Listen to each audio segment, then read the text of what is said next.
ધરમપુરના સિદુંબર દુકાન ફળિયા ઉગતા 3 રસ્તા પાસે એક કારના ચાલકે મોટરસાયકલ સવાર ઈસમને અડફેટે લેતા મોત નીપજતા ઇકો કારના ચાલક સામે ધરમપુર પોલીસ મથકે ફરિયાદ નોંધાઈ।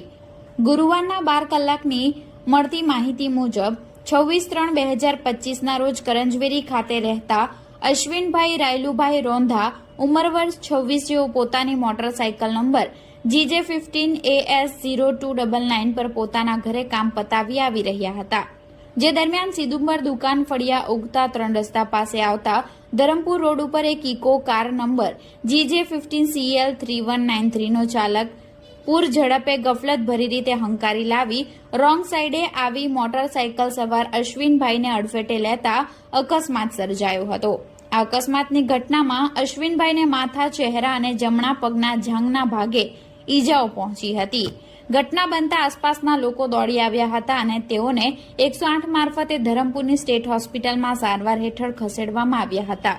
જો કે ગંભીર ઈજાઓને પગલે અશ્વિનભાઈને ફરજ પરના તબીબોએ મૃત જાહેર કર્યા હતા। ધરમપુર પોલીસની ટીમે ઇકો કારના ચાલક અંકિત રાજુભાઈ ગાવિત રહે શિશુમાળ ગાવિત ફળિયા સામે ધરમપુર પોલીસ મથકે મૃતકના પરિવારજનોએ ફરિયાદ દાખલ કરાવી છે।